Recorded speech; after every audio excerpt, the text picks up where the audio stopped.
So I'm going to carry on redoing the ghosts. We've got it working to a fashion, and they do move and then stop. I can't remember the reason why they stop. It might be that I haven't got all the detection in, or it could be something else. But the goal of today is to tidy a lot of this up even more. I did even think about, and I'm not sure how this is going to go,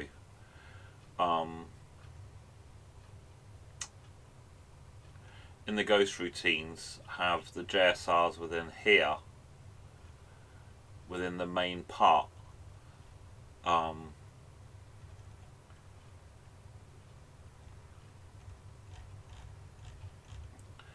rather than one massive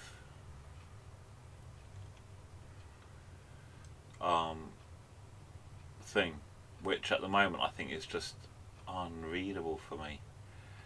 Can't really follow it very well. So I'm pretty sure we do a JSR to the ghost routines. Yeah.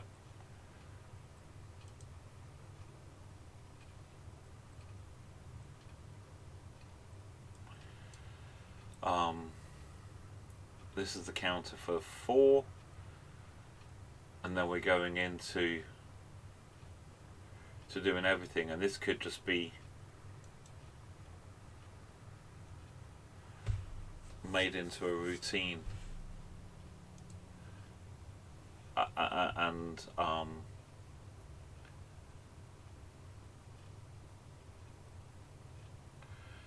yeah, so this is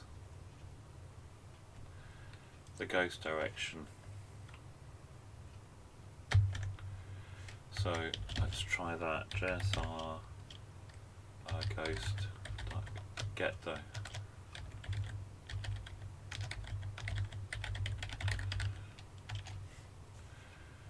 And then let's put this right down the bottom for the moment, because then I know it's out of the way.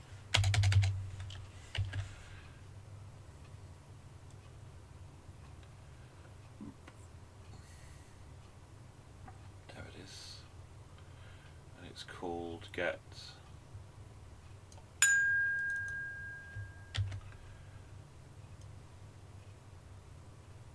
Here.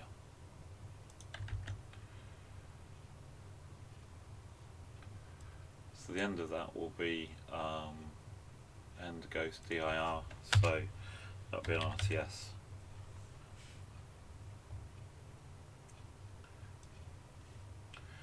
And I can start documenting it better.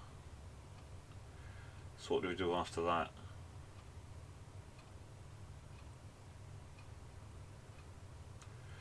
We're checking for a collision.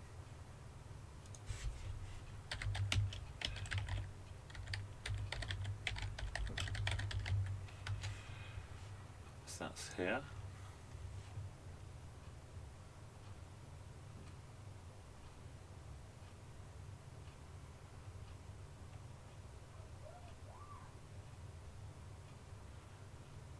Right, so that's up to here.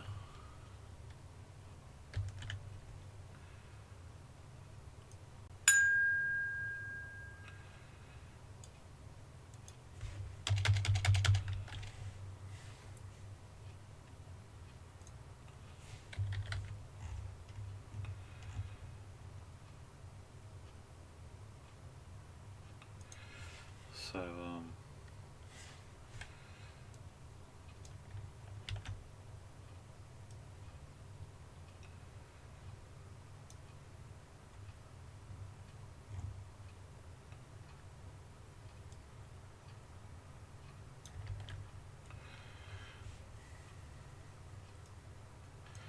now we've got the display ghosts.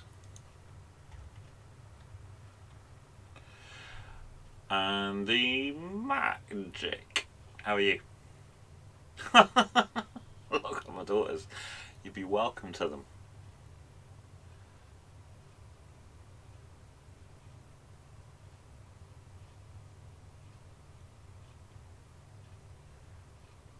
So this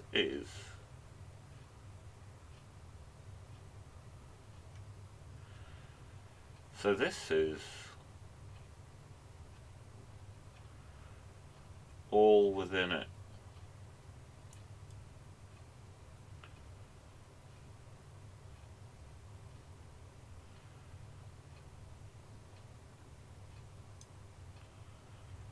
This is actually so the Ghost store. Okay, so this is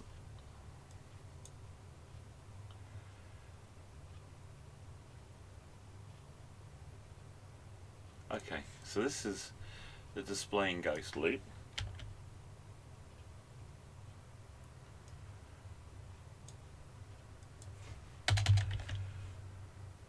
And that's an RTS. I'm just smartening them up.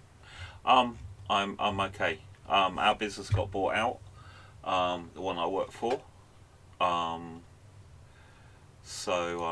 It's been bought out by a massive company. So yeah, uncertain times, but I think it's meant to be a good thing. So we'll see how it all goes. And I've also been sorting out my pensions. Grab Ghost directions.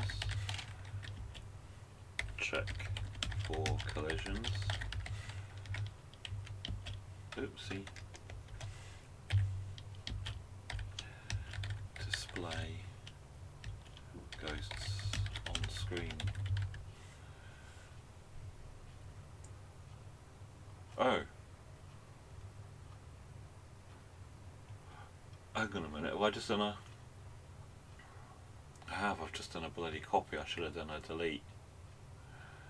So that is from there. You really need to get one of those. Oh, pension. Bit late. Unless you're really young. Might be too late.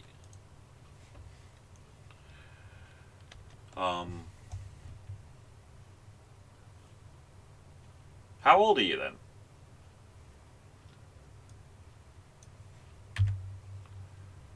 And why the fuck would you be interested in the 6502 stuff if you're young? Oh, right. Okay. You're my age. You're too late. If you're this age, you at your age, you need to be, I don't know. I put my daughter's got some money and she's put it into premium bonds because the interest rate on savings accounts is shit. It's like what 0.5% or 0.7%, I think, if you're lucky. And she's won £175. No, premium bonds. She's won £175 on the lottery, which is oh,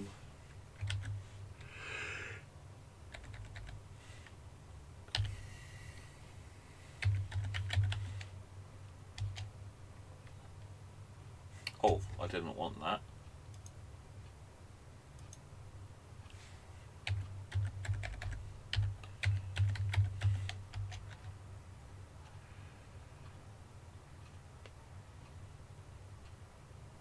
Sorry.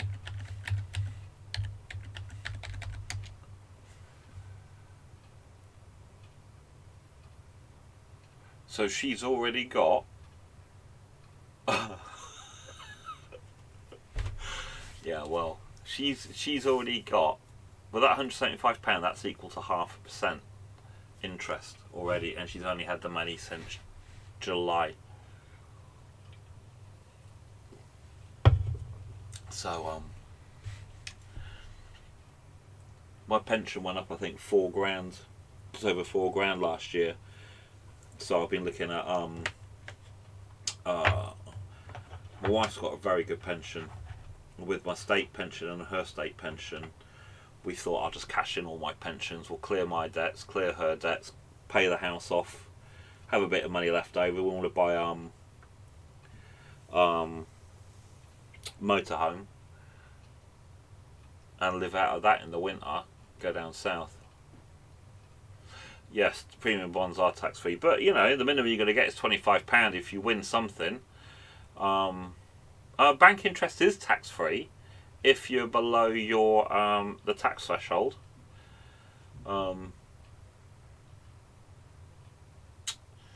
So she's but yeah, for instance, fairly instant access on for saving, premium bonds is definitely a good way to go, because you can't lose your money. So Brucey bonus really. Pension wise though,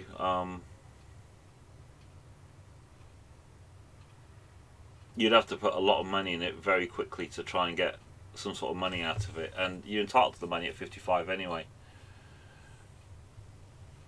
Hey, Prince.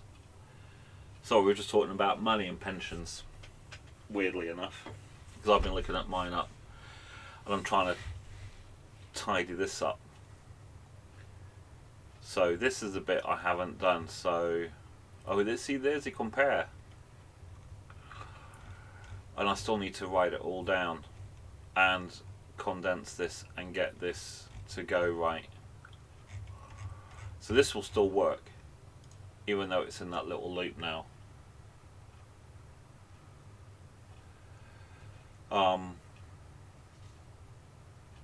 We've been lucky with that dog. We've had no, well, you know, injections and normal shit. We've never had anything major go wrong with the dog. So I was just saying to Andy that I'll be looking at my pensions, and I'll be moving some stuff around.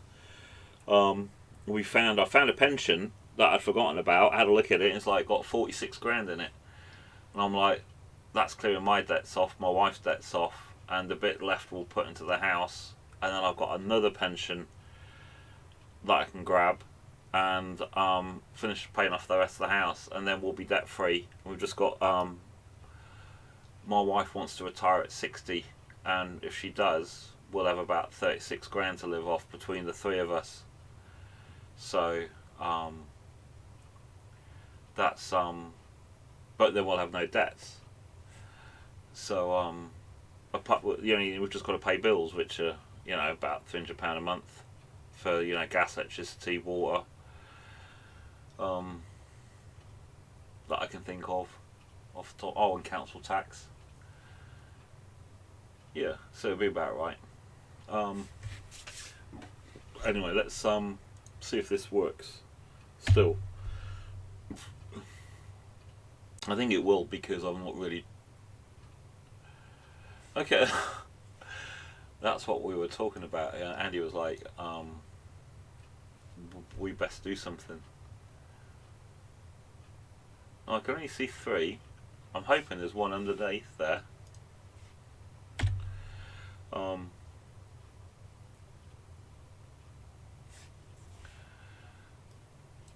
Wish it would auto start. It did for a bit. Oh, there he is. Why is he up there? Ugh.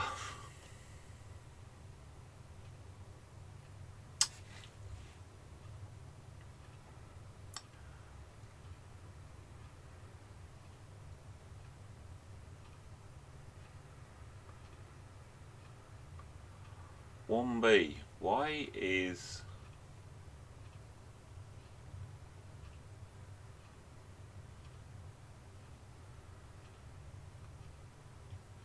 the ghost up there? Oh, so no, I've done that. We're loading the ghost counter. X never gets used. X will always be. Just check. X should always go down the line.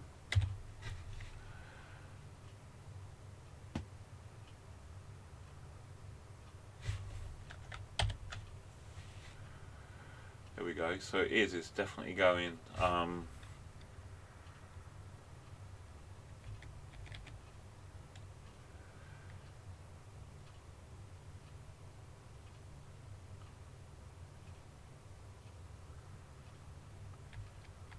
That's not going to 0. Wonder why that is.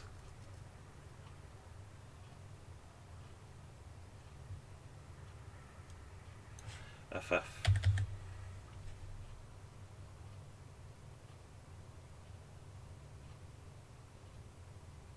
Oh no, wrong place.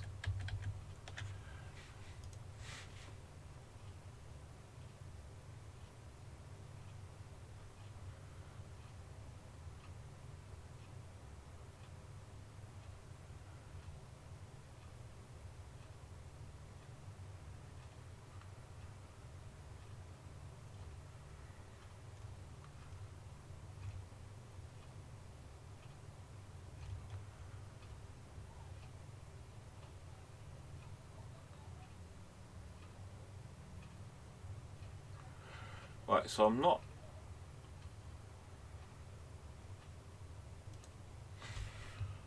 I don't think I'm doing that.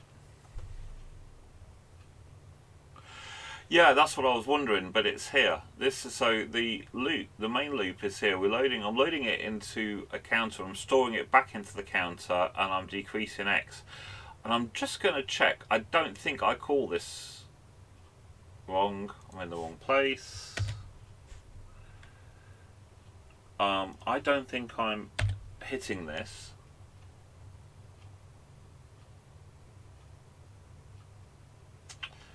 So we've got a change there, but I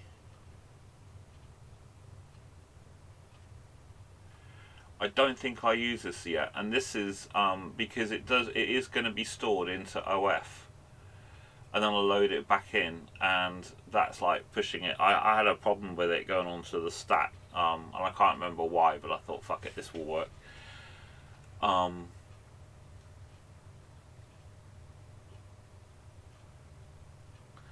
But I really don't think I call any of this. In fact, I'm just going to rem it out. Then the problem goes away.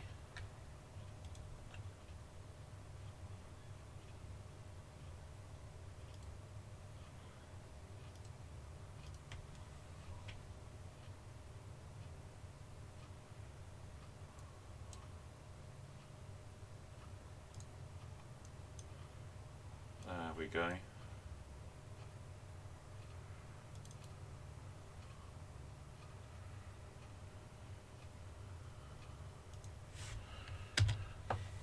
Yeah, but that's...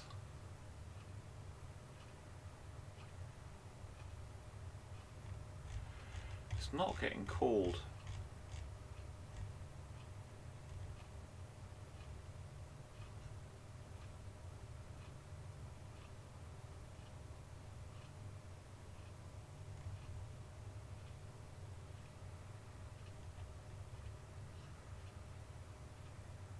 Oh no, here it is.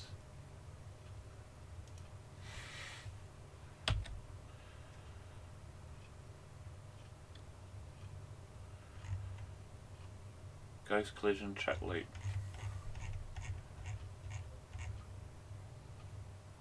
So it's jumping to that. Ghost collision check loop. So I've still got X, which is right.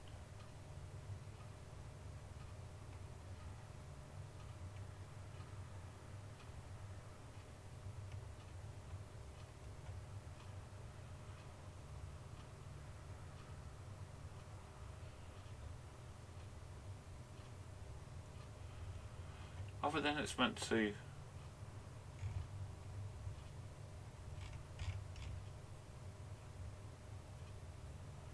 Okay, here we go. So this is storing X into that.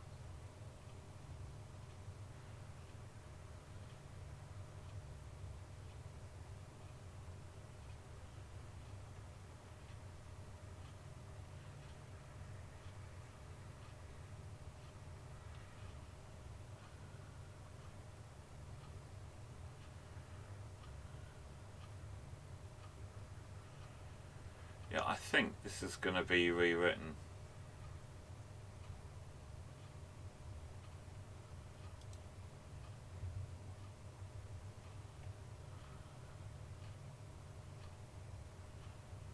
I think I'm going to rewrite that.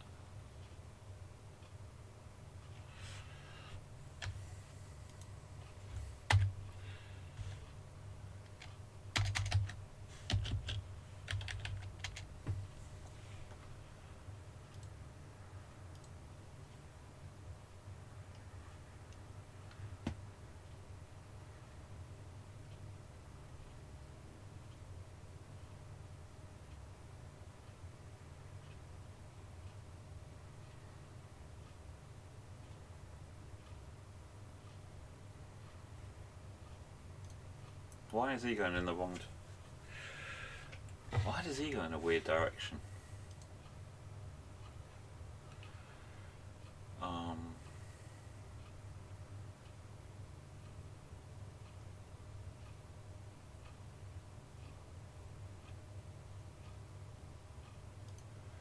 So, F8 it. I don't know. Let's get this bit right. Might as well get everything right now.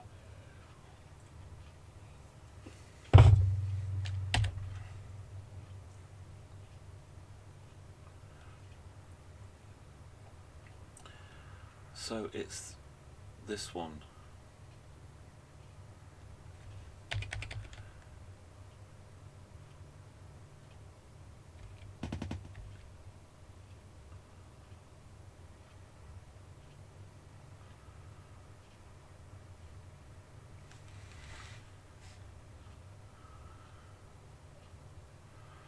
I don't understand why X is not ever changing to 0. But yet it's moving all 4 sprites.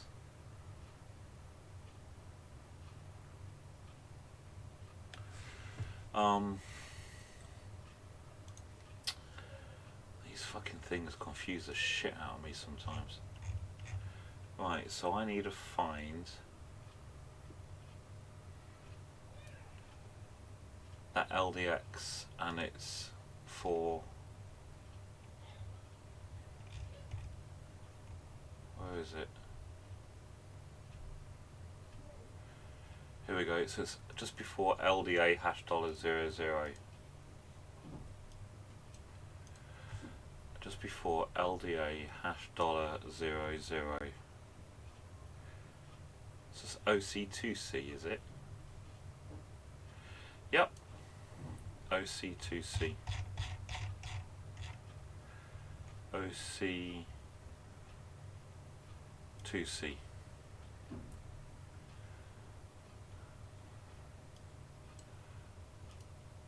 So let me restart that. No, it doesn't like that. Oh yes, it does.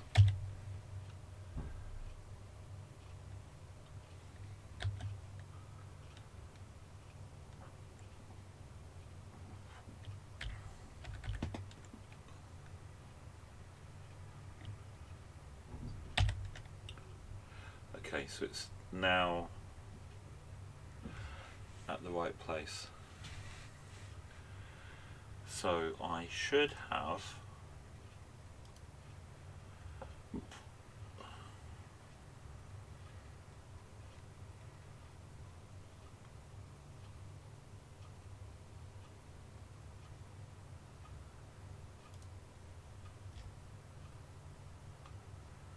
one E,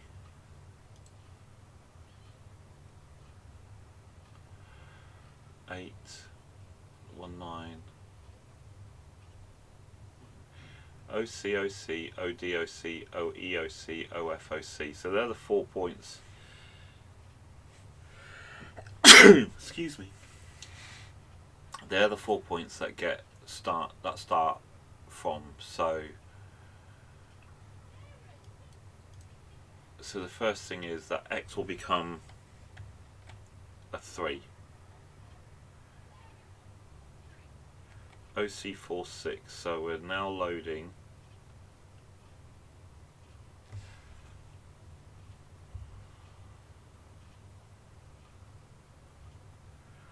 OC4D. So it's going to be changing this one.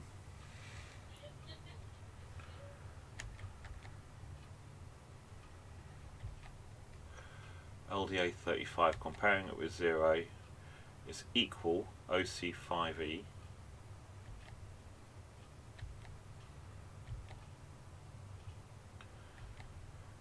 And that stored it in these two. Subtracting 1, storing it back in 25.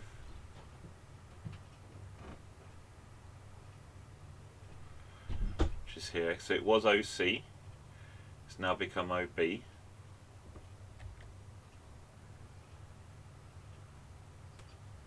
We're changing this one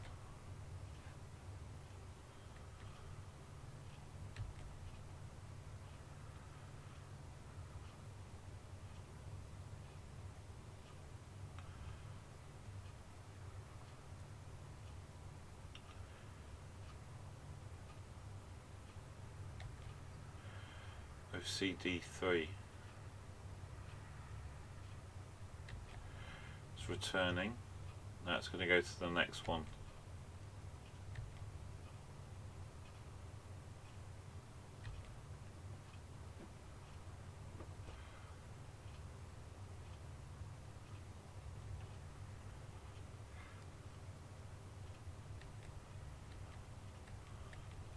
So we're loading this stuff up, putting the colour in.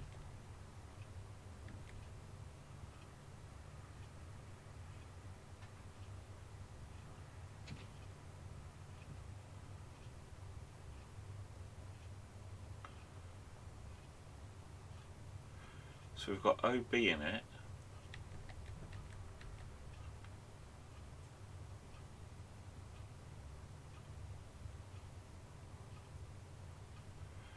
So this is going to become 8A.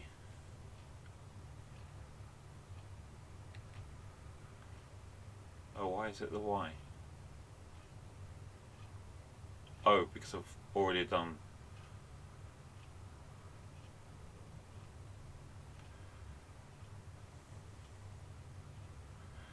So he's there now. There's the second, third, fourth.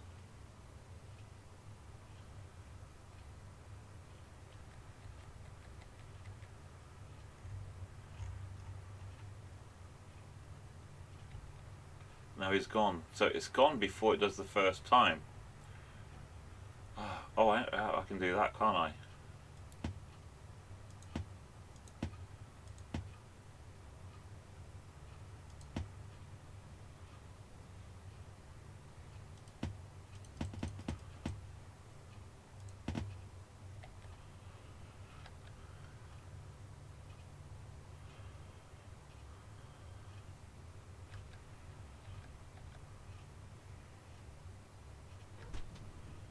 Right, so then I now need OC2C.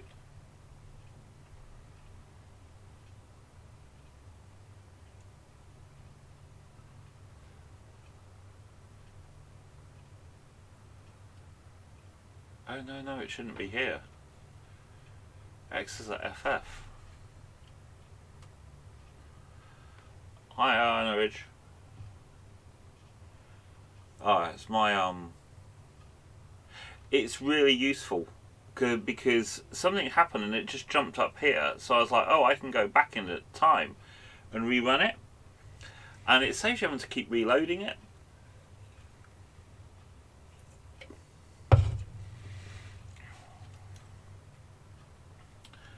Because I'm sure if I run this again, it goes up to the top. One will go up to the top here.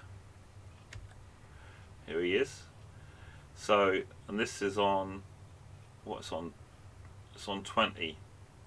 So if I go back to 18 and then rerun up to the next pause, there's my 4 characters, and I now know in the next time. But look, X has gone to 11, so I should have gone back and checked actually. So X is 28. So 1, 2,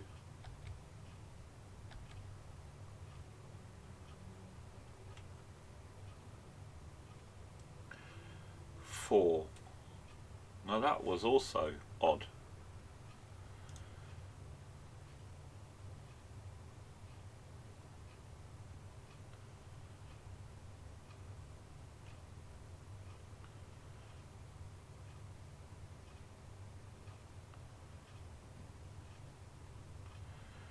you know what, I'm just going to do that. I still need to check. I am using CBM Studios. This is CBM Studio, PRG Studio. It's the beta 4, beta version 4. There's another later beta because this has all got bugs in it. AJ's released it to some people, but this is now compatible with Kick. There's a Kick assembler option, so you can do that. And I think is it under the there's a setting somewhere to say that I'm going to be using Kick. Or it might be under. It may be under the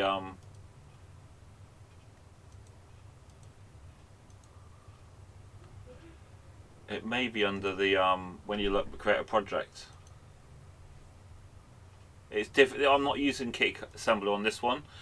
I'm deliberately using CBM Studios native language, but it will read a Kick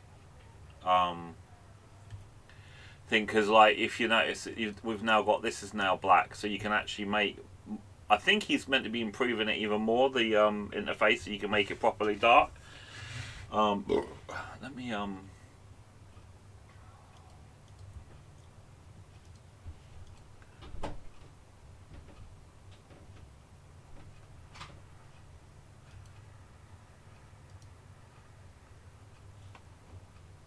yeah, here we go. Look, use Kick assembler. You have the so this is one of the bugs. I can't create it using VIC-20. It doesn't let me. But I opted not to because I use VS Code for doing Kick.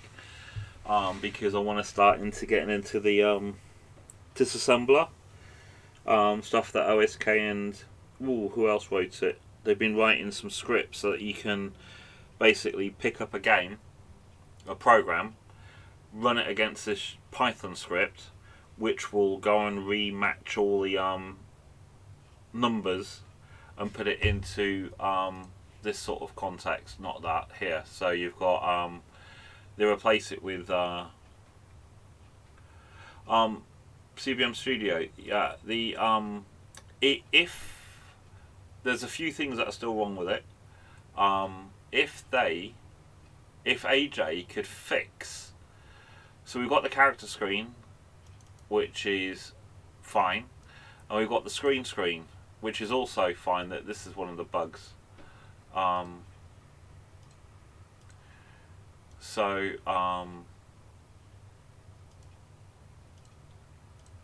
I can load the character set in. What I can't do is I can't create a map bigger than this.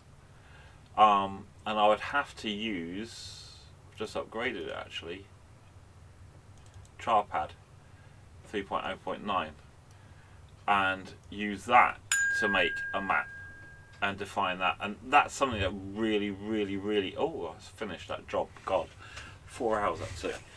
He really does need to include some sort of map editor or maybe even a tile editor so we can create tiles and stuff. So the other thing that's changed with CBM Studio is that he's now got support for Mega 65.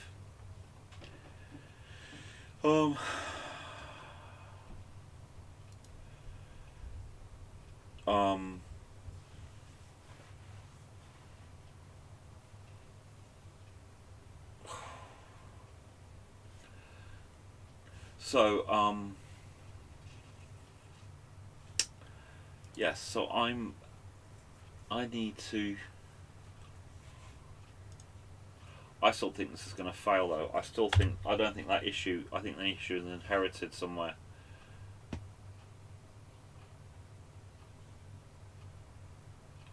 Yeah, it is. It's still going off. I've just made this about 10 times worse than it was. Because the way I'd coded it originally, whilst it was working, it wasn't very clever, and I was getting a lot of pausing when the ghost would change the direction. I've rewritten it now to make it so that it goes through better, but I really need, that's not the right one. I really need to figure out why that one's moving. So it's OC. See, now that's working correctly.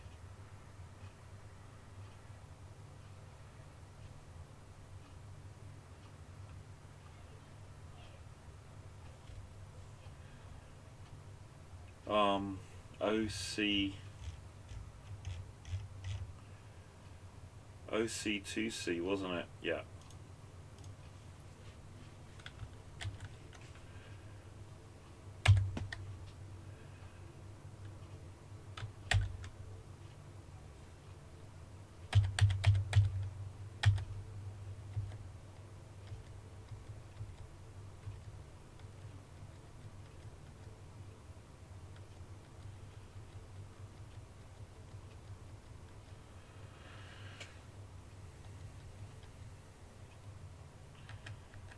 So this is where I need to step through it.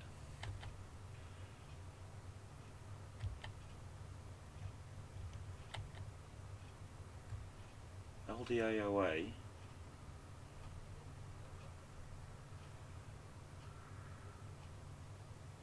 O8EC. O8EC.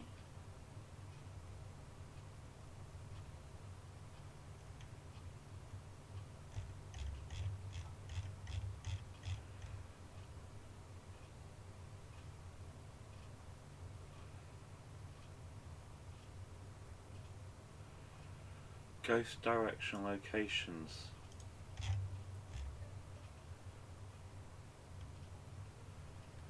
Where's it getting OE from?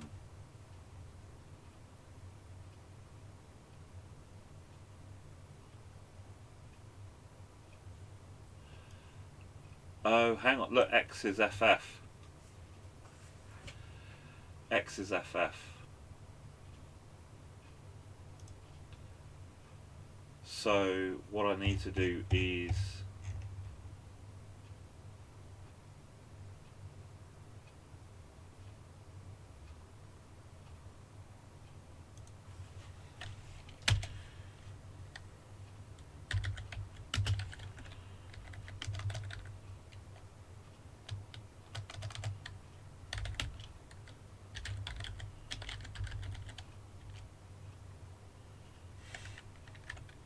no, that doesn't make sense because it gets pushed back there.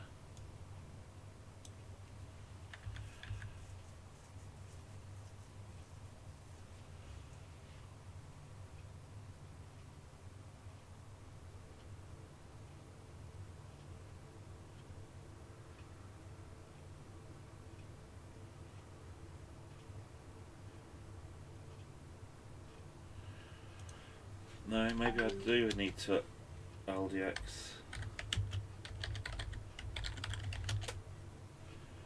I don't think I need to do this.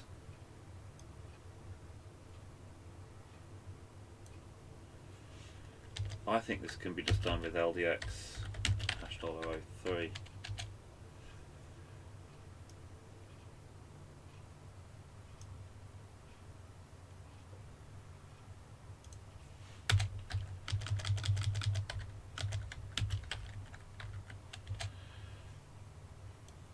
I don't think I need this.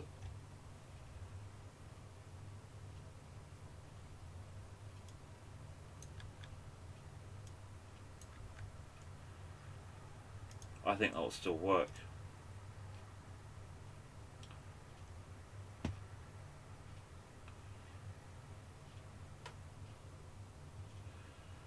It does still work. I just don't know why that one's fucking off that in that direction.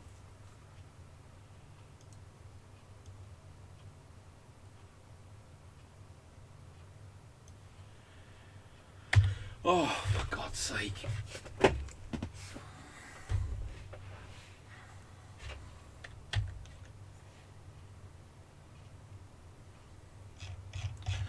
OC 2C.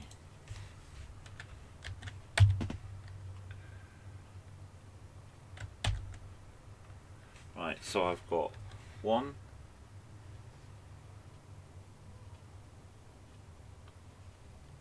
oh, so yes, of course it is. I've put that in there, and that's why it's jumped. So I don't want to stop it here. I want to stop it here.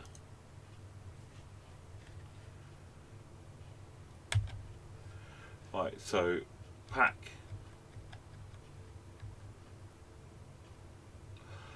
Oh crap.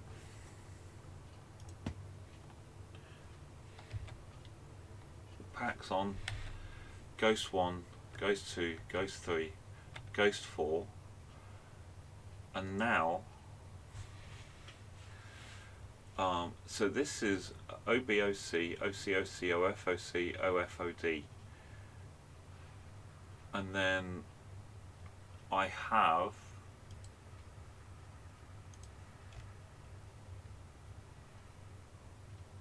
it's not that, it's this 1E. Oh no, this is it. Okay, so I shouldn't have done that. So I just need to follow this. OC42, it's there.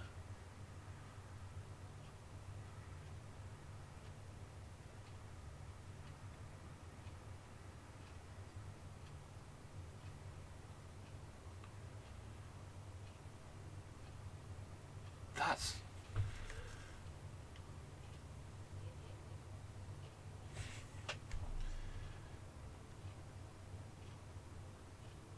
right.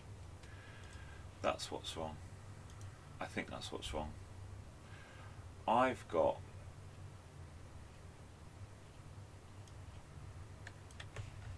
that should be there.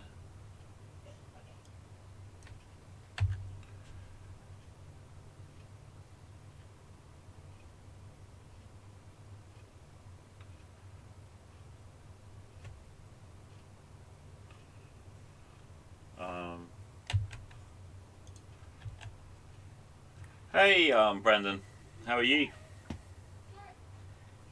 You still off this week?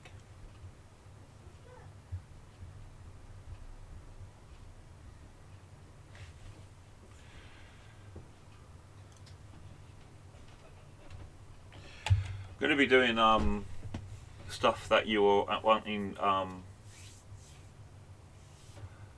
There we go.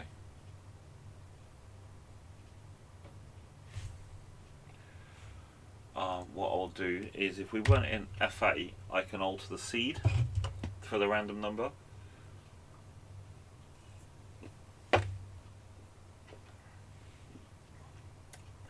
By loading it.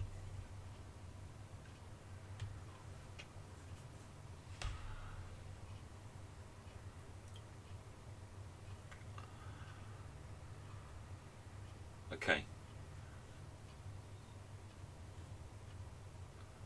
And then if I restart that, reload it, get that back to, there we go. Now I restart. Oh, I can do it now. OC2C, OC2D.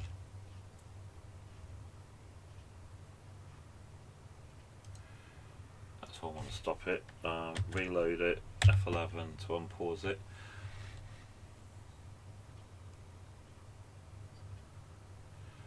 Yep, that's very true.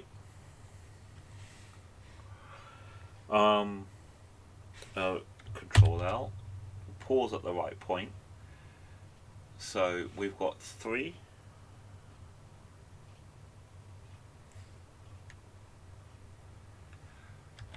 2, 1, 0. There we go. 3, 2, 1, 0.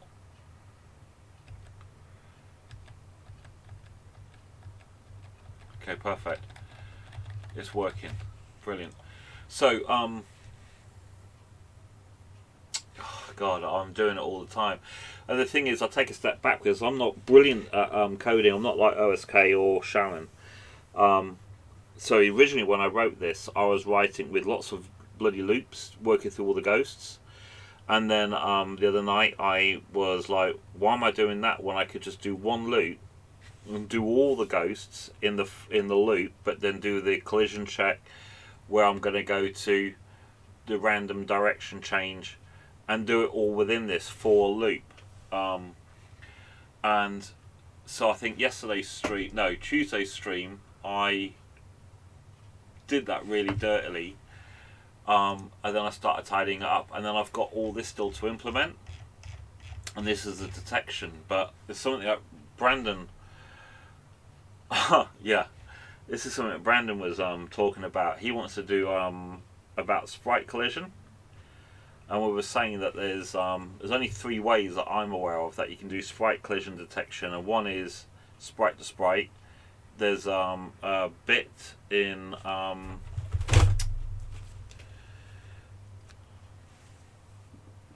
it's a bit. Yeah, here we go. In D019 bit 2 is a sprite to sprite collision IRQ flag. Oh, actually, no, I don't think that's the right thing. Here we go. Sprite to sprite to collision detect, which is D01E 53278, and there's a sprite to background collection 53279, and that's all the bits 1 to or 0 to 7, or bits 1 to 8, depending how you want to write it. They are for each of the individual sprites, but they don't tell you what you are. Well, they don't tell you what you're hitting.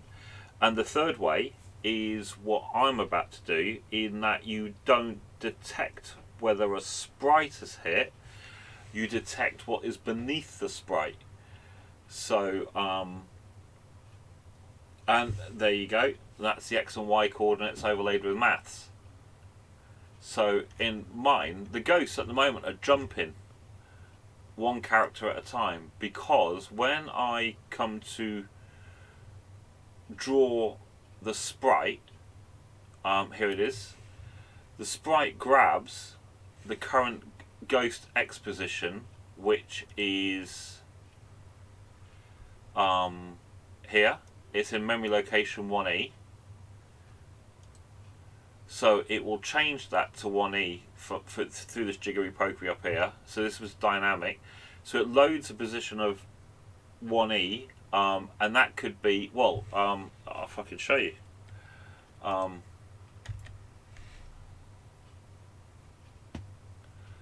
so I'll have to still pause it at the right place.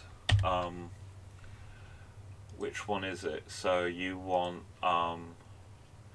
display ghost loop. The display ghost loop, which is this one, it's the third JSR. It's the third JSR in the thing. OC2C.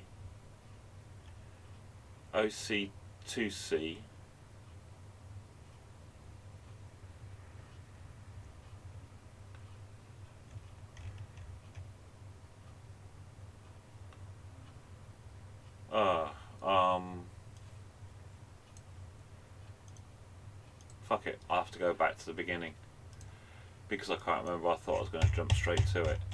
So here I've got the OC2C. It is OC2C.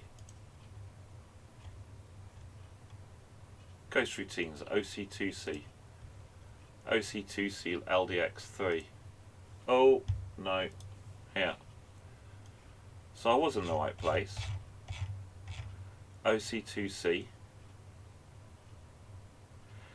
So then we jumped. The OCD1 is the drawing routine. OCD1. So if I pause it there, we will I'll do a reset F11 to unpause it, reload it. So now it's stopped at this point. So it's loading 08FO, X. 08FO, X is display. Come on. Oh. 08 FO, X is the display ghost loop. 08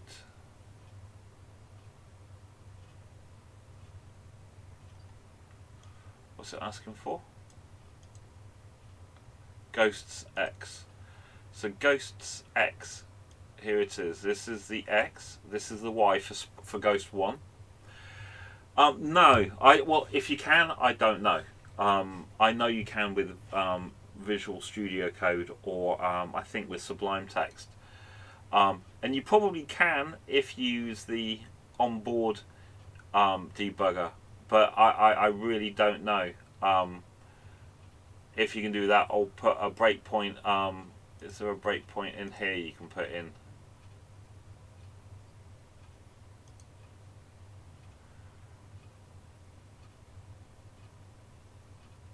Oh, I don't know how you put one in. Is it just F10? Oh, it's F10. Might be able to do that. I don't know. But this is sprite. This is for Ghost 1, 1E and 1F. They're the locations, and 1E, 1F are here. OC, OC, OC, OC, domino dancing. So OC, OC in hex is what, 13?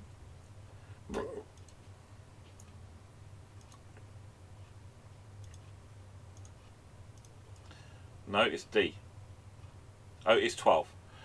So so it's 12, and so that is telling me that the actually for sprite 1, it's on the XY place 12 by 12. So it's going to be somewhere around here. 1, 2, 3, 4, 5, 6, 7, 8, 9, 10, 11, 12. 1, 2, 3, 4, 5, 6, 7, 8. So there's 12, 12 in that square where my mouse is. But I'm going to put a sprite there. So we do the math. So I'm loading up 1E, and we're doing arithmetic shift left, which times it by 2, 4, and 8. So 12 times 8 is 96, and that will store that. Oh, and then I add the offset, which is hex 18, and then I store that in D000. So if I step through that,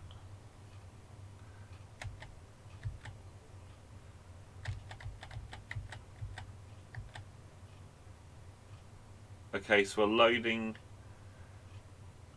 Oh, I'm lying. It's not 1E. It's 24, because I've made X4 3. So it's going to the end of the it starts at this end. This one here. It's doing Ghost 4 first. Sorry. That's why it's saying load 24. So we're loading A with 24, which in this case is OF, which is 15. And then it's going to do an arithmetic shift left, which will make it, that'll make it equivalent to 30, which is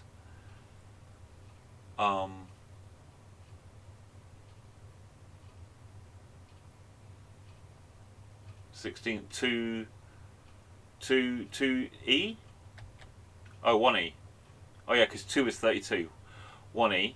And then we're going to do another one, which is 3C, and then 7A. And then we're going to add the offset, and we're going to store that in D008. So D008, which is the XPOS for Ghost 4, becomes 90, and that's it shifted it across. And then we do exactly the same for going down, and that's moved it to that character point. And because I know it's X and Y, I can do exactly the same, but in well, I can say this is where my sprite is on this X and Y place. Check the screen location for that. What's underneath it? And that's exactly what I do. So I don't need to detect a wall. All I need to do is say, is there a space? Is there a dot? Or is there a special character, or the animation for the for the power pill, which actually at the moment I'm rotating characters, but it would be easier if I had one character and rotated the what that character was. If anything else, don't let it go through, and I don't have to worry about blocking anything. And that's the third type of collision detection, by not actually caring where the sprite is, we just care what's underneath it. But it does involve on my sprites, I've put them in the top left. Same with the ghosts.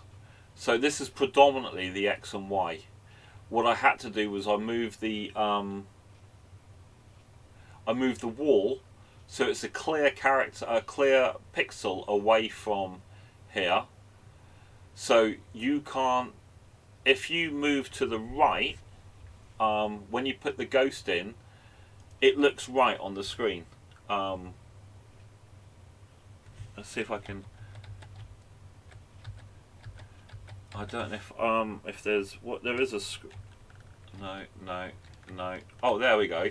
So if you look at the ghost at this point, whilst this is in one character and this is starting to go into the next character, I've made this sort of thing come at least a double pixel away from the ghost, so it looks right. Yeah, so it meant a bit of a redesign. Well, I've done it twice. You'll see if you ever look at the other series. And I've done this before for my jet fighter. I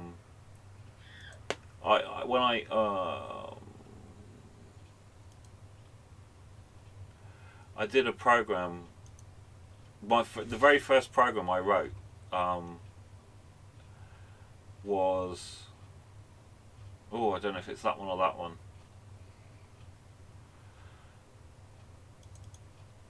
Let's see if it's this one. Yep, I think this is it. This does exactly the same.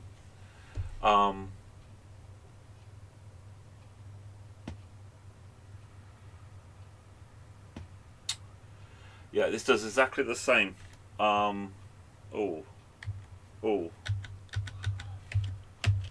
So the plane goes across. When I drop a bomb, that's a sprite, and I don't know where that sprite is, but I work out where the X and Y is, and then I can determine which of the buildings it's hitting, and then there's a random amount generated. Now this is when I very first started doing it. It's not 100% successful, but like this really was my very first attempt at ever writing. It was a Cascade 50 game, which I then converted. So it introduced me to random numbers, and this sort of introduced me to a whole load of stuff, and into dynamic programming. But anyway, that was as I said, my very first game I'd ever done, and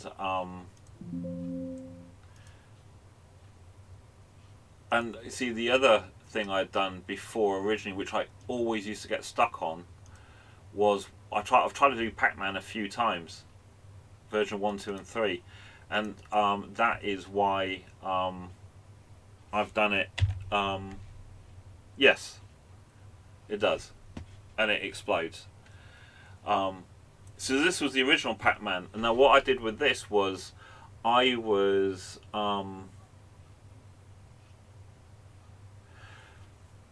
the Cascade are brilliant. You have to fix the Cascade basic programs first, because that jet fighter, the basic game, was broken. I had to fix it. There was a load of things wrong with it. So this was my first version of Pacman that I wrote, and this is written with the sprite going on the screen first, and then calculating where I am so I can eat the dots.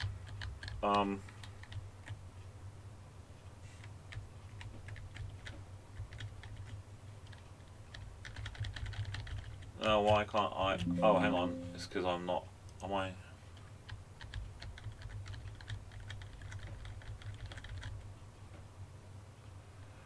Oh, why is that not moving?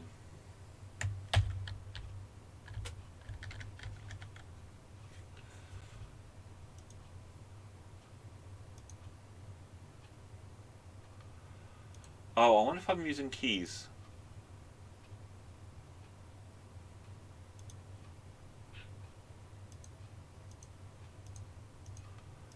I wonder if I use keys on this. Yeah, I do. So, and this was okay, but then I could not get the maths right to. So now that should go down at this point. No, it's a keyboard. I've got keyboard detection on it, but I'd use the same keys for the joystick. Um, so this is now it's not now it's stuck, and I was completely so that was me moving it left and right, and I was like, well, there's got to be a better way. It's not going left now. Oh, I had to move right then. Did you see how it's overlaying that? So that's why I was like, rather than doing the sprite and working out the XY, why don't I put the XY in and stick the sprite on top of it, because the XY will only go up and down these columns. And it seems a better way of doing it, with the view to me. All I have to do then is when I forget about the ghost moving now. When I move Pacman about, which he will be. Oh, it's going a bit quick. I can't. It always works. It sticks to the corridors, and I'm okay. I can't get it to knock. I can't get it to get stuck. So that means the good thing then is, all I have to do now is get it to go smooth between one character and the next, which is just simply, rather than adding on 8, I'll make it move 8. I'll make it add. I'll do a loop of 8 and increase the X or decrease the X by 8 pixels, and that will smooth the Pac-Man in a smooth way.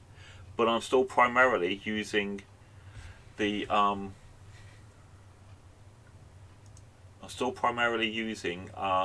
plus the X and Y of Pac-Man and the ghosts. So I use the Pac-Man. So this is I'm loading X and Y for the Pac-Man. I'm increasing. Oh, I don't need to do that. I can just LDA that. So this is me loading the X position, doing the maths, storing that at the sprite. But I also do this collision check. So I'm loading X and Y again. I'm loading from a table. So I load Y, which is the row, and I'm grabbing it from screen row high, which is a table. And the table, you'll notice, here it is. We've got C0, 0, 0, C0, 2, 8, C0, 5, 0. Because I've moved screen RAM to C000 rather than from 0400. But if I open up here, let's get the colours right.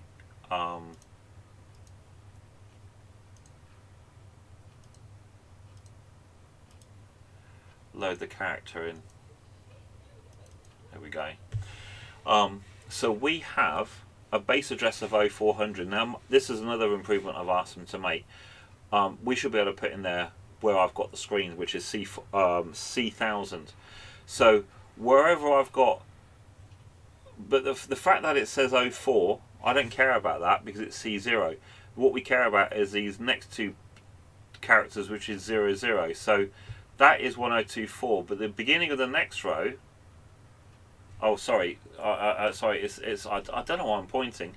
So the character address is 0400. I don't care about the 04, so that is 0400, but the one below it is 0428, which is, forgetting about that, it's 28. So the third row is 050,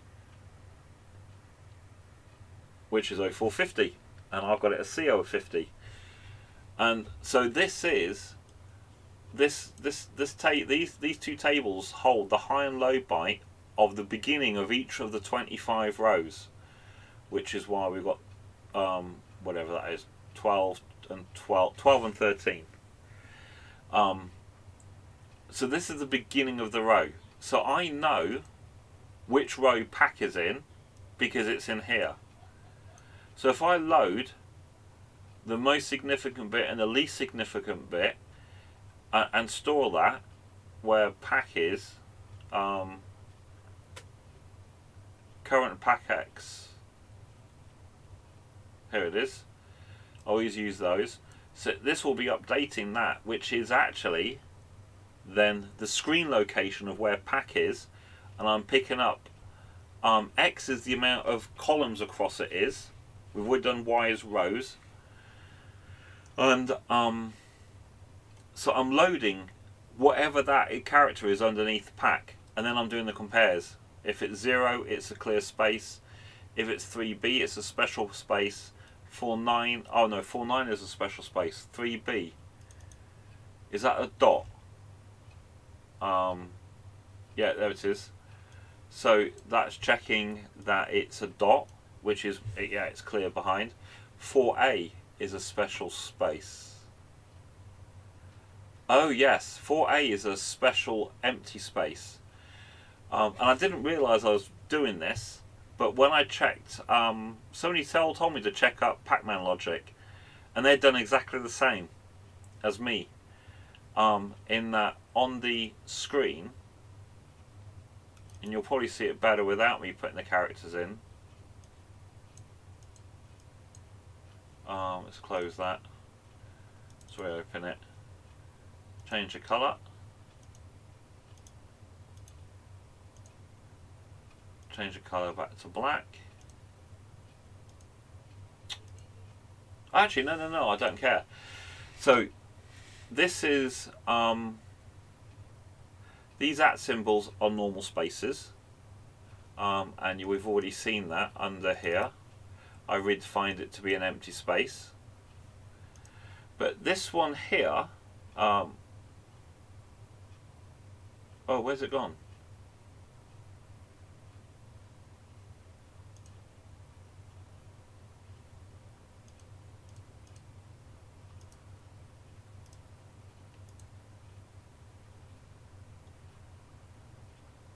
Why have I lost it? Oh, it's because it's bloody loaded it. Oh, that's not right. Oh, crap. Okay, it doesn't matter though. Let's go back to here. The thing that's important is this character here, which is the where is that character?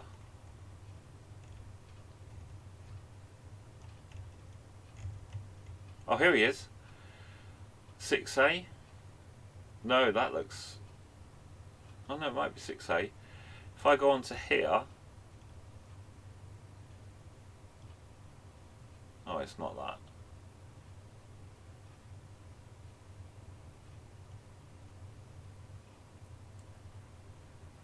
I thought it was this one. Oh, it is this one, look.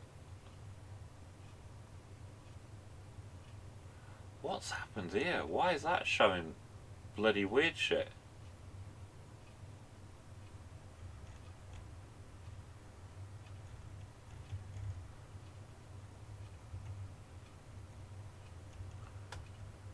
How weird.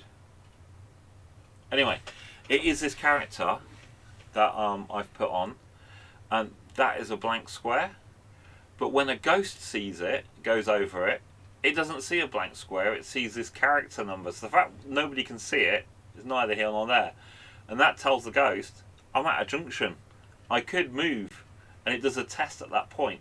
So it will go and it will keep going in the same direction until it hits the wall, or it will keep going the same direction until it hits a special place, special square, which is this one. And I also have it set so that these down arrows, which is this one, is also a dot. It's a special dot. So when Pacman eats that, it leaves a special square behind it instead of a blank square. So then it tells the ghosts, you can change direction here, but the ghost will also see this dot and say, oh, I can change direction here too. And that's exactly what they do in Pacman. So I was surprised at that. And now you've all fallen asleep. And now I've got to work out what I was doing. Oh! What was I doing? I've got everything working. So now I need to do...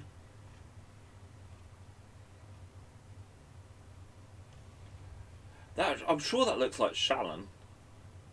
That picture.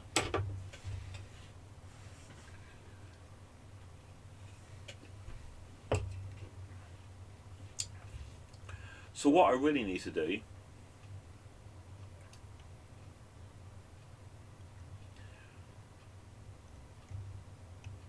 and get rid of that region.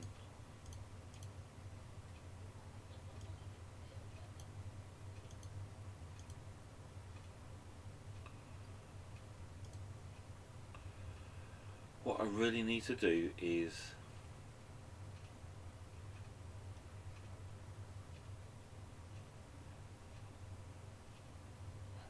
get the ghost collision check working.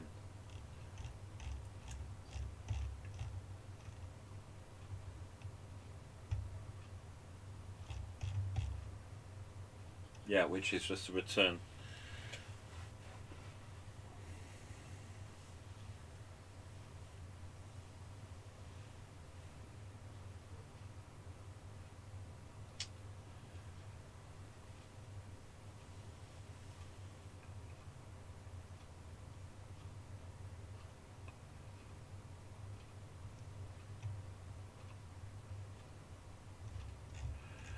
Now, what I'm wondering is I need to push this down to the bottom because that's pissing me off.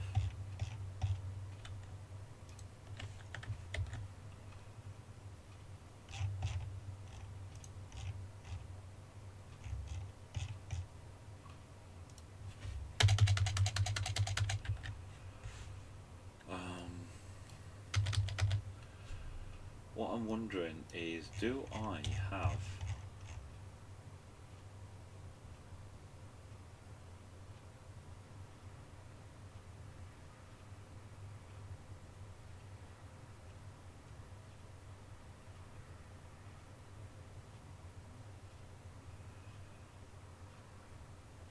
So that's working out the putting the ghost in the right place.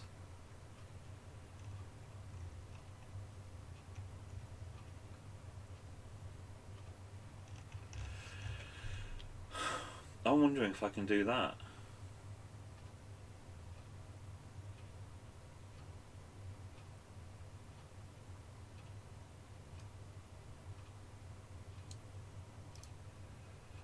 And actually have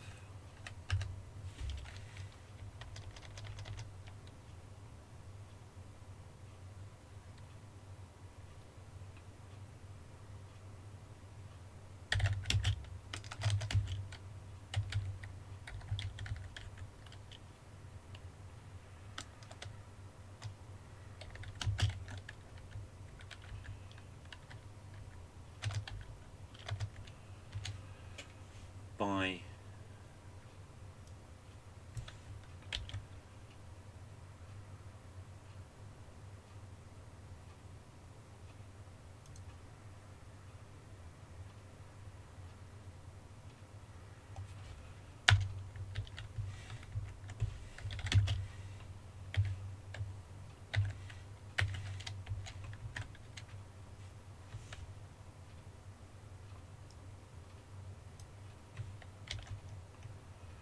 no, it's not that.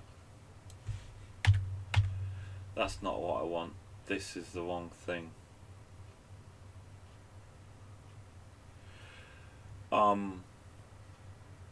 grab ghost. Right, so okay, so this is gross. It's not a function. It's a label.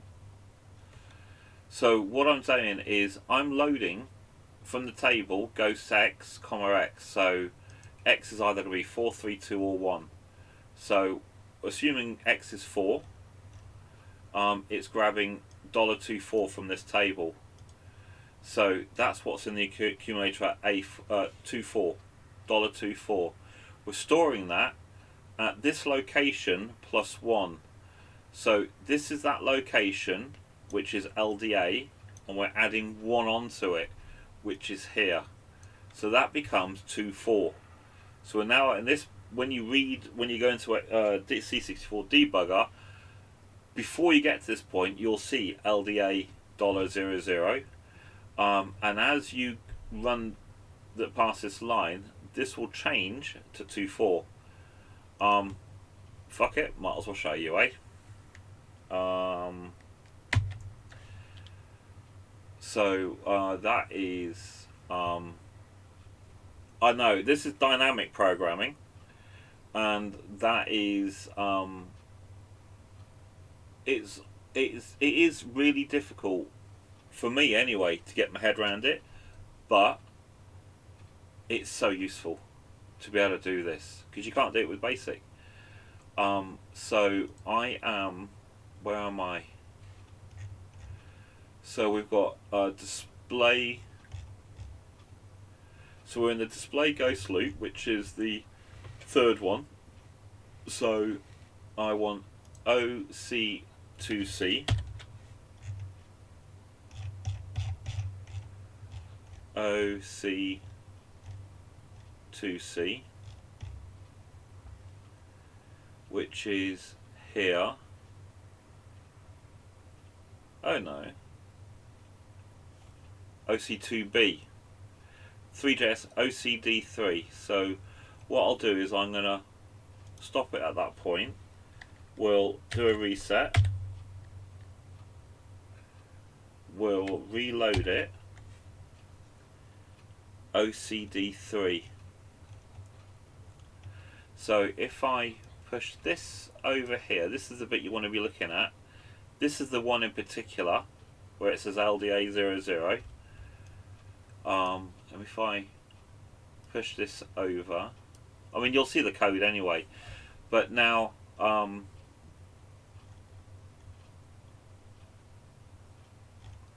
it's the not ghost collisions, it's the display ghosts, display ghost loop.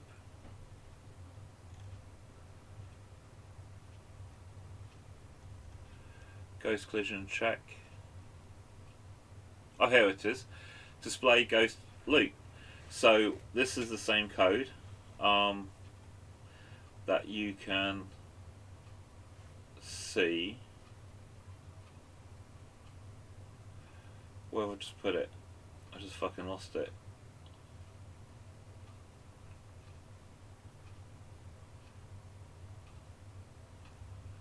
OC2D.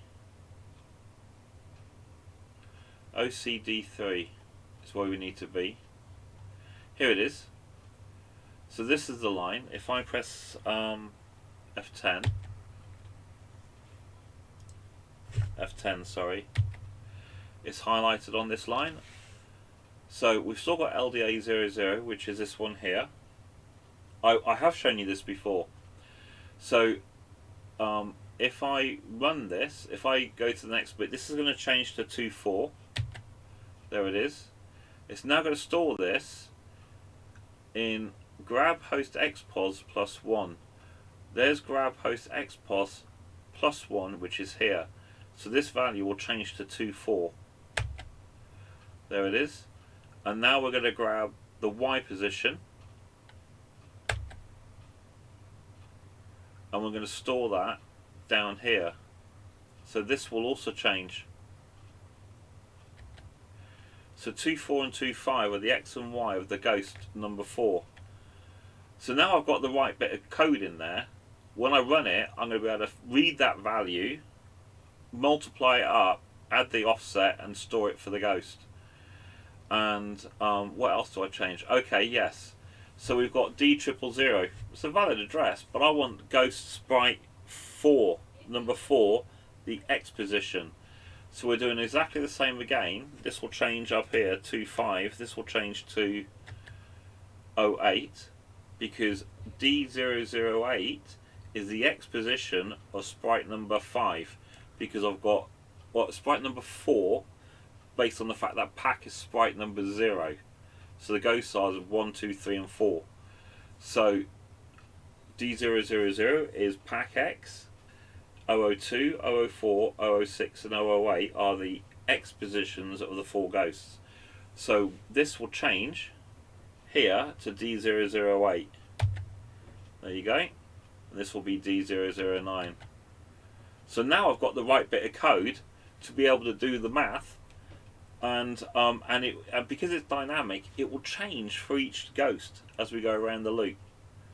As X decreases, it alters, it picks up different values and alters the code for me, and that's dynamic code. So it saves you having to program the same thing 4 times.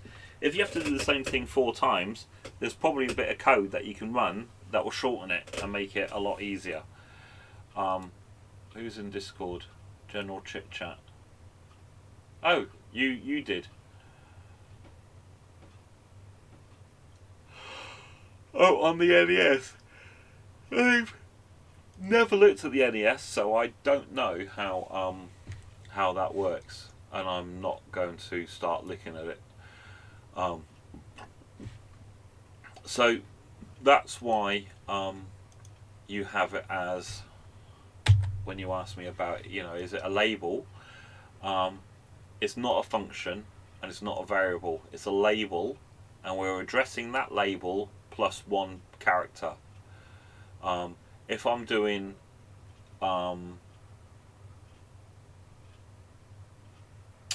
it is going to run. So what I'm doing is I'm loading this value, which in this particular case was 24. That's what goes into the accumulator, and I'm storing that value at grab hosts xpos plus 1, which is actually at this location here. So when we looked at this code, this was LDA00, and because I've picked up 24 in the accumulator, see, that doesn't say store it at grab host xpos plus 1. It just says store it at this location.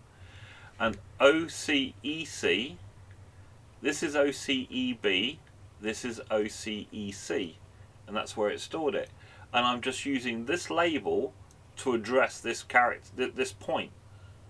That's it. It is going to run, but I use this label as this is a label that I can use to address. I could have not put that. If I rem it out and then I work out 1, 2, 3, 4, 5, 6, 7, 8, 9, 10, 11, 12, 13, 14, 15, 16, I could put plus 17 there, and that will do the same thing. No, it's not jump to. It's used as a reference point. So that does exactly the same as what this does. However, if I then put an RTS here, that is now wrong. Because wrong, no.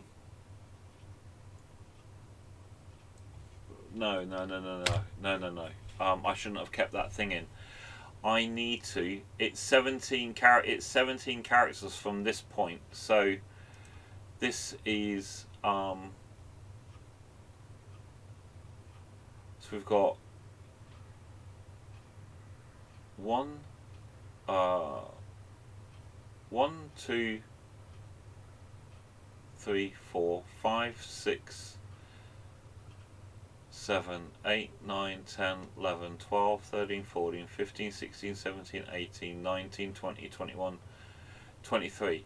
So 23 on top of well, actually, I can just call it OCEC. OCEC, dollar OCEC. That is exactly the same as what I've just written before. So that's all it's doing. But if I put RTS in, that's no longer OCEC, it's going to be OCED. Because I've got to account for the extra character that's just gone in. So rather than doing that, I just put a label in. And I just say, well, I want to send it to that label plus one character. Doesn't matter then what I put in here, I can put in 100 lines. It will still know where this is and send it to this point here, that character. I can't explain it any other way apart from that.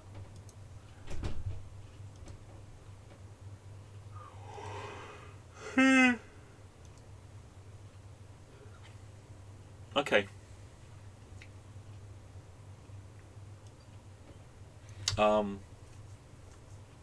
It took me a bit of time to get into it and figure it out. So it should take you a bit quicker.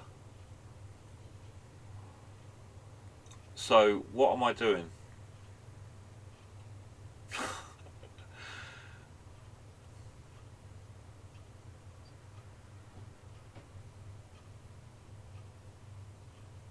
No. No. It's a label.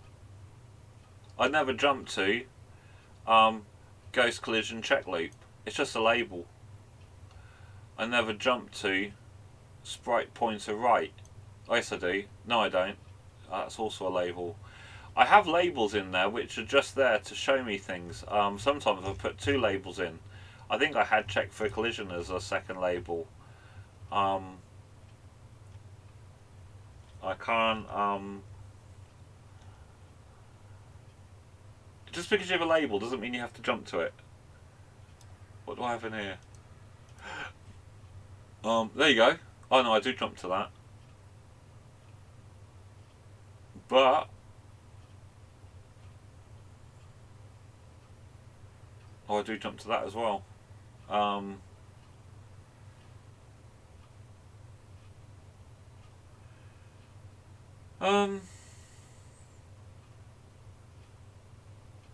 It's not a function. Yeah, you can. I can put. Let's minimize that.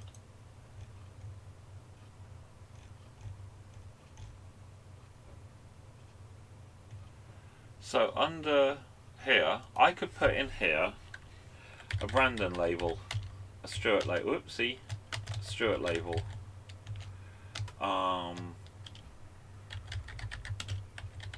These are just labels. Can I scroll to it?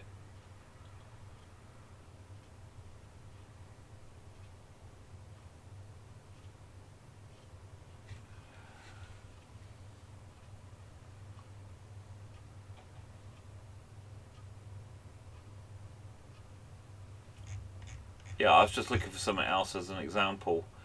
So these are just labels and they're ignored, or they're reference points. You use them for jumping back to loops so that you can say this is where I want to jump back to, or branch. They're just reference points, so I'm just saying store that at this location plus one character. When it gets to this point, this bit of code will have changed and this bit won't have. These would just go. They're ignored really by code. The code doesn't see them. When you assemble it, it doesn't see it. It will scroll. It will go down in this order. I know I delete the labels, but at this point, it will the code doesn't see 166. So if you look at this is the assembled code. We have. So it doesn't see. Do you see at the top? It doesn't see display ghost loop. It just sees this memory location, LDA 0840. So the last store, which is here, OCFD, it then goes to this command. It doesn't see the label in between, but it's used. What I have used is this STA grab host xpos, which is effectively the LDA. It says it's OCEC because it's +1. So there's OCEB, which is the LDA, and OCEC is the value that the LDA is loading. So it's literally a reference point. And I'm glad you get it, because I really didn't know how to explain it. Oh, this is also the code in there. There is another bit of code that you can get where you actually see. There is another screen where you see all of this properly. And but anyway, I wasn't trying to do that. So what I need to do is I need to do the collision detection again for this bit.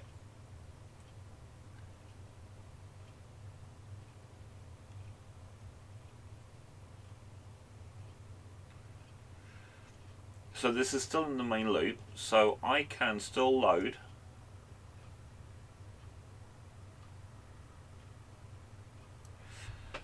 Right, I need to replicate this.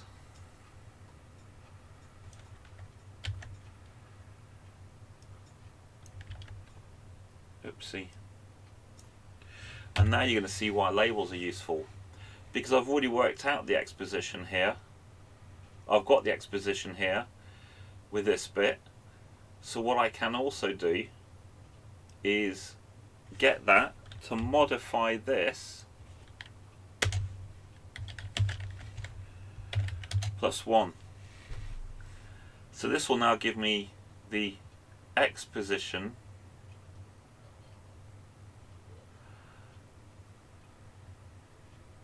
Oh, I don't know if I want that. I think I want the Y first. Oh, no, that's okay. I can do that. Can I?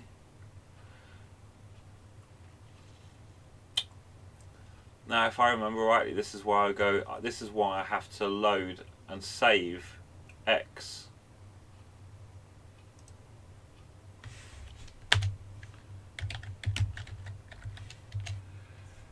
And the last thing I need to do is bring it back, or at some point I need to bring it back.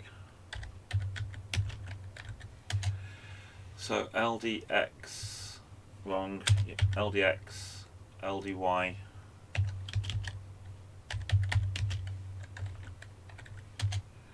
Now, this is where you'll see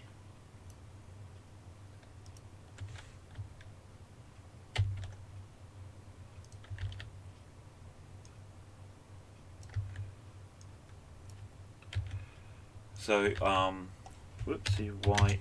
So I've got the loop, and I need to change that now to be X. So ghost collision X plus 1 is at that point, and then where I do the Y, I'm going to store that at this point. Oopsie. And that's going to be check Y. So now when I update this one and this one, it's going to update these two for me too. So now I can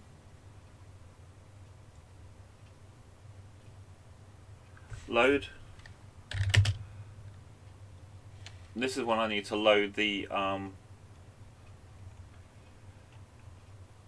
this is ultimately when I need to load what's under my computer, under my Pacman, under my Ghost. And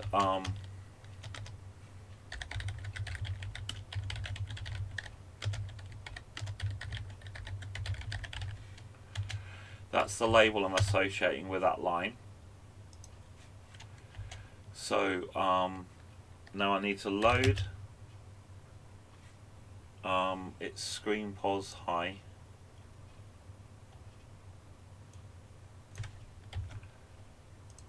So this is going to grab the screen,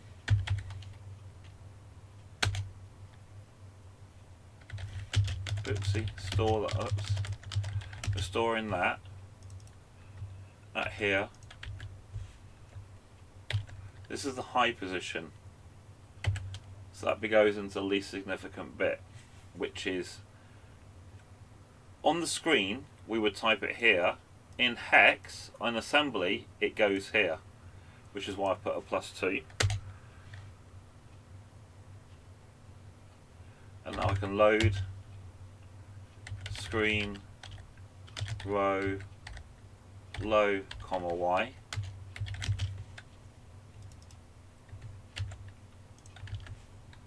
+1. That will have changed this to be the right row of the ghost, and then the right column is in the X. And this is when we can start doing the compares. And what we can do is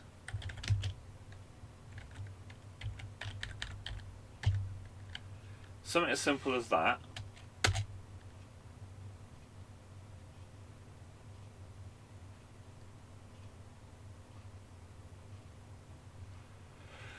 I think that will be enough.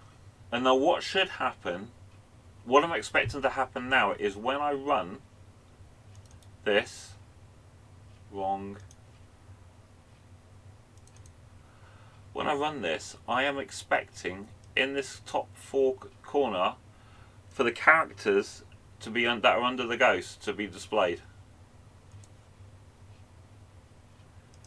That's what I think will happen if it compiles all correctly and I've done everything right.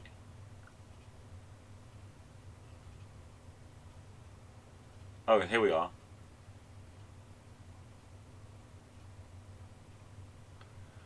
I don't know why it's moving.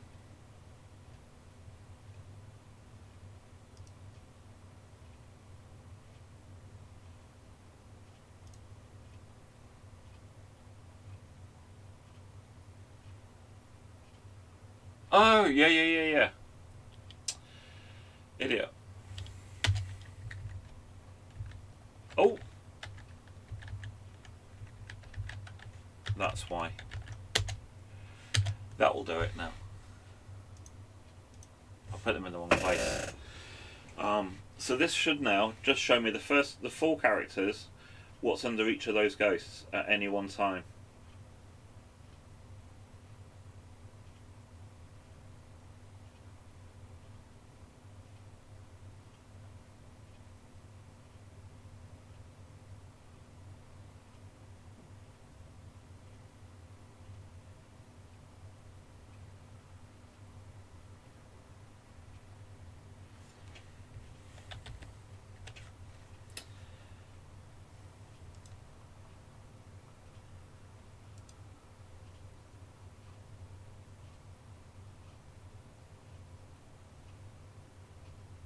That's not right.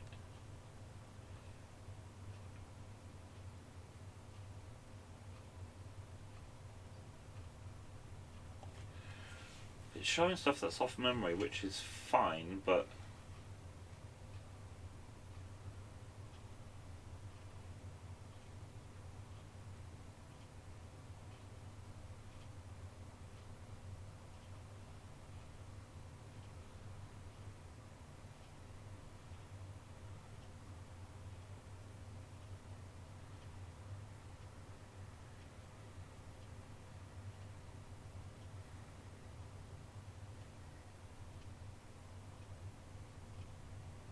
maths isn't right somewhere.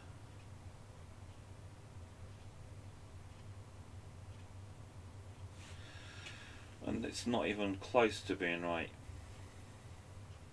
That's a problem.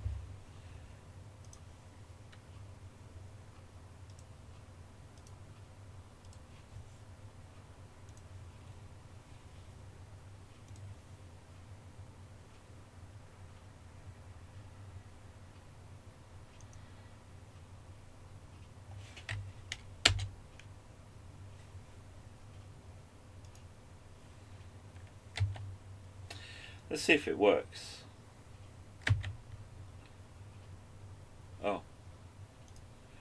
Somebody asked me about CBM Studio and the breakpoint.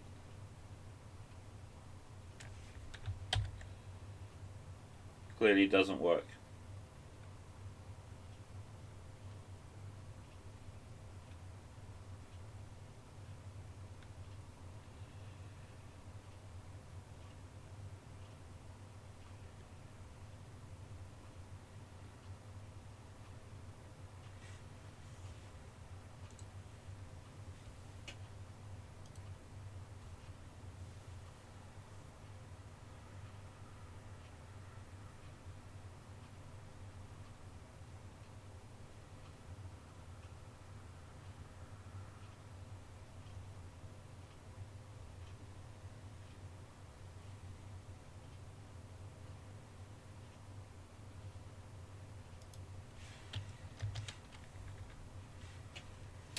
Well, the only thing I can do is to go through it then.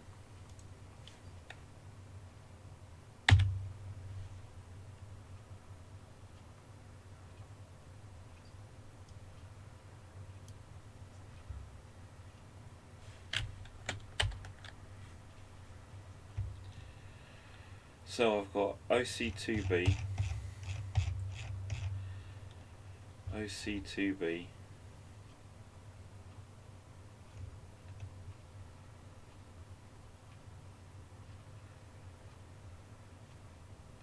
OCCF,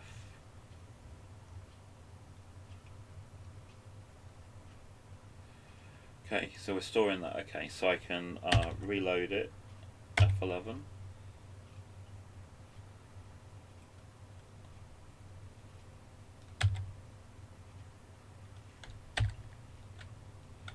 Oh. Control R, idiot. Control L. It's paused at that point, so I need to go to another screen. Control Shift.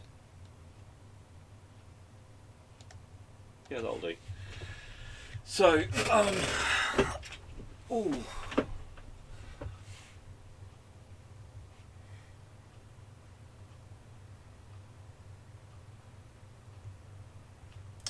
OC2C,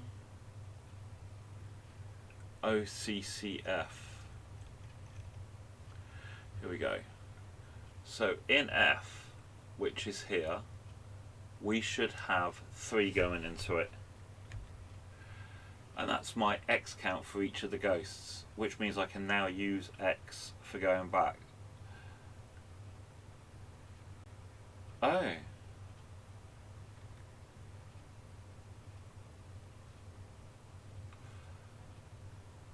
Okay.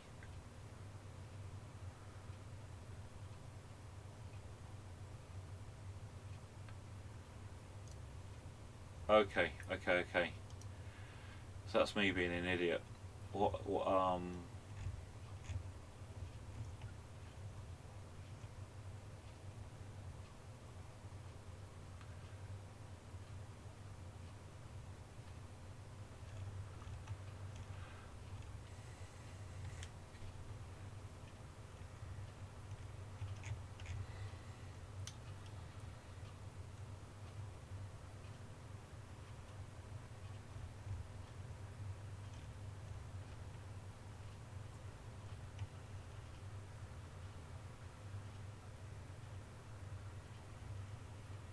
Here it is.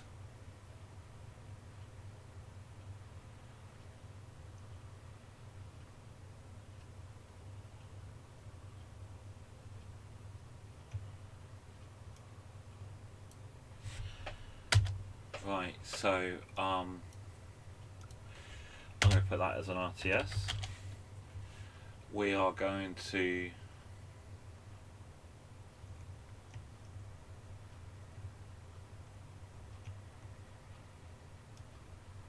get rid of that.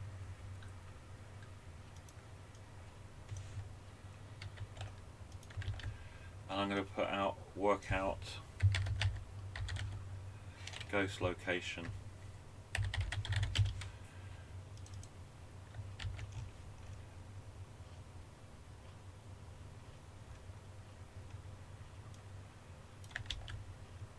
And this is display ghost.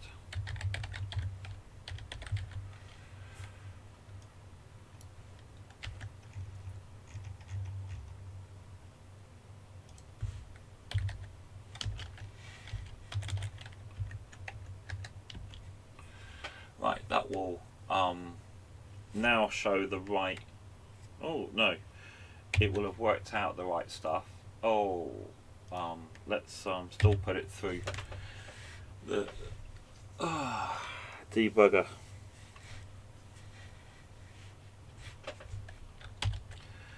OC.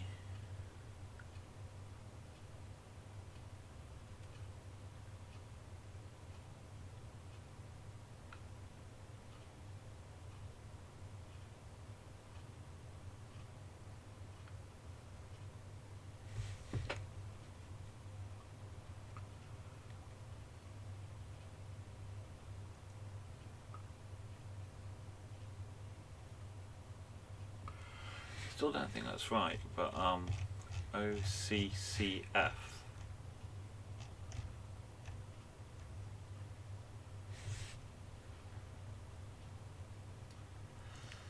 There you go, Brandon. This is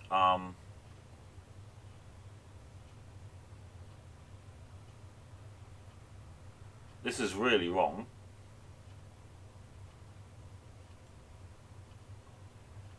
But this is dynamic addressing. That is kind of what it's trying to do. This is where I need to stop it, and that is completely wrong. F11, F11, load. So it's paused it at that point.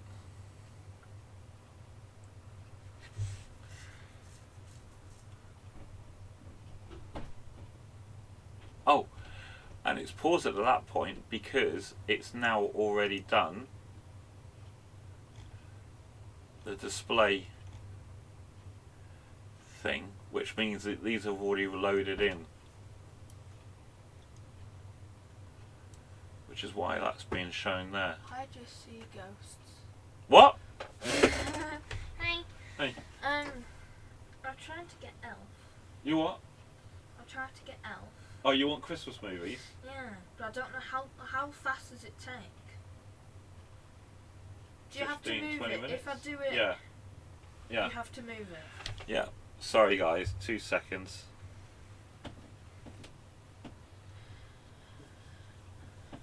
Brad. That's Brandon. He is West Coast America. Oh, the one that you were speaking to before. Yeah. Brad Mondo. So, that's okay. So I'm using Chrome. Cold. You're cold?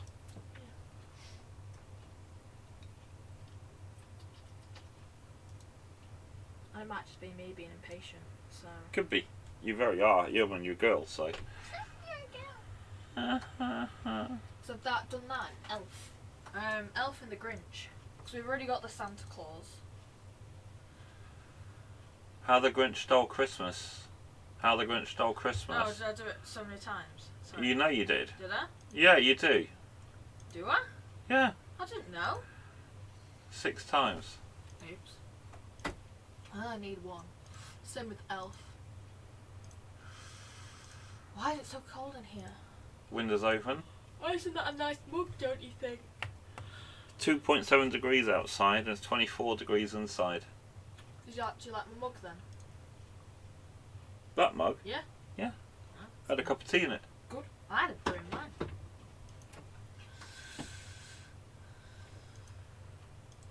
Right.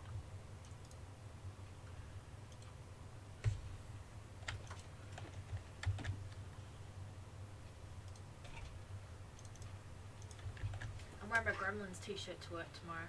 Oh yeah? Yeah. Excellent. I know. Right, it'll be done in 30 seconds. Okay.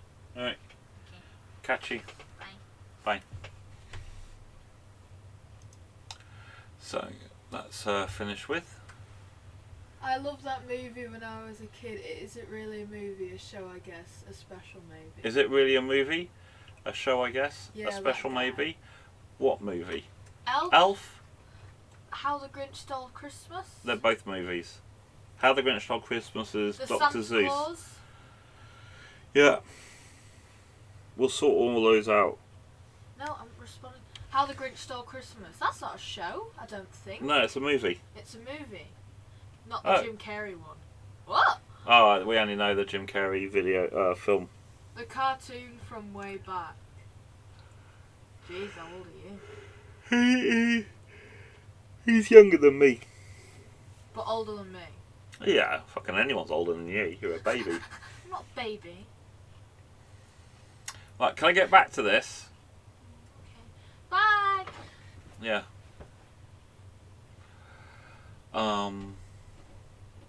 So we are storing. We're storing the current value of x away into f.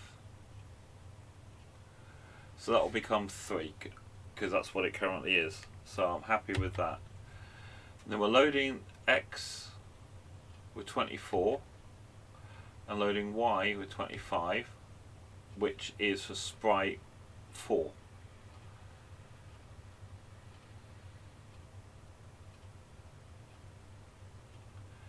Now it's basing it on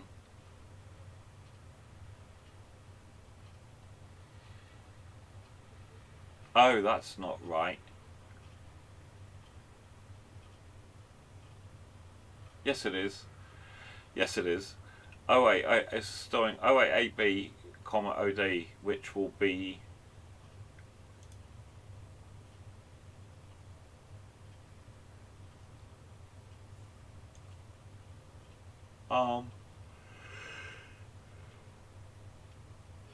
what was it doing? OD. So it's OD.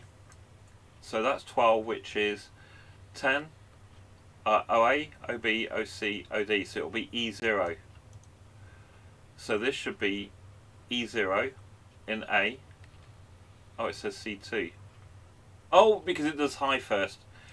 Does 1, 0, 1, 2, 3, 4, 5, 6, 7, 8, 9, A, B, C, D, E, D, O, D. It was D, wasn't it? Yeah, it's D, C2. C208. So, storing that at OCE6, which is here. C208, perfect. We're loading that with the X position of where the character is, which is OF.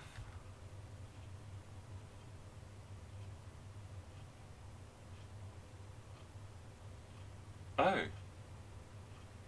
Why have I got that? Oh, yeah, that's okay. So we've now got OO, so that's what's underneath it. And we've restored X back to the count. And we're storing at C, we're storing A, which is a space. So that is correct.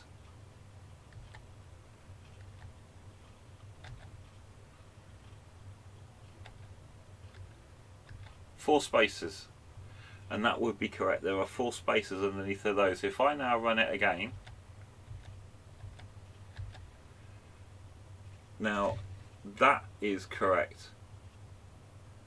You see, we've got those two are over the line.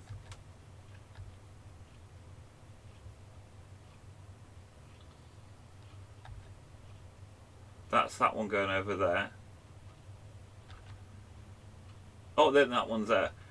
This is correct.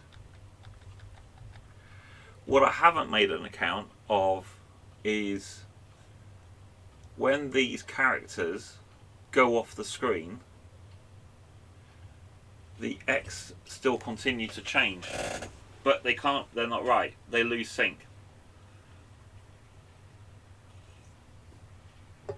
Unless I put a trap in. So I don't care about it because I know that that is correct.